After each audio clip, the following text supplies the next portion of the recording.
Absolutely cannot measure the economy because the economy is just a story. What we do have is a set of proxies and approximators that we can use to measure things that we associate with this idea of the economy or economic activity.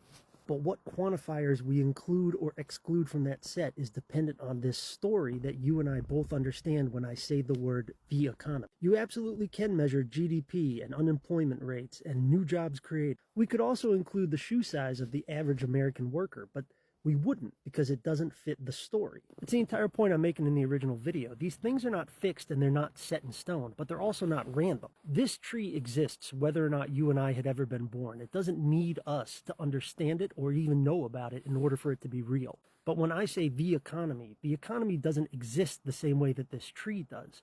It's an abstract idea. It's a concept that you and I both know how to imagine, and we're imagining the same thing at the same time when we hear the word the economy, even though you and I have never seen it.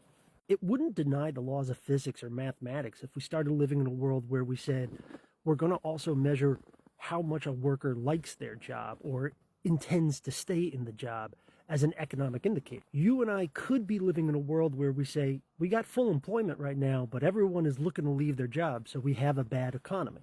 That doesn't break the laws of math or physics. All it would take is a shift in you and I's understanding of what this thing called the economy is. This isn't just word games. It has real-world consequences. Like in the United States, we're pretty consistent about taxing income, but we don't really do much to tax wealth. When you say the rich in the United States really do not pay their fair share of taxes, a lot of people offer up a defense of, yeah, well, that's because they don't make a lot of income. And the only reason that makes sense as a defense or a response is because the story of a taxable resource in the United States is all about income. There is nothing stopping us from taxing wealth. Well, or at least nothing in the laws of mathematics or physics that is stopping us.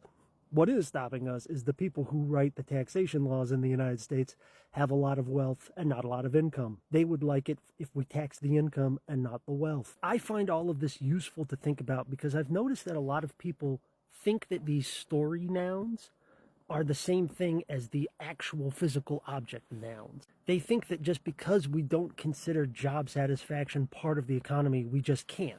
They think because the story of taxable resources doesn't include wealth, it just can never include wealth.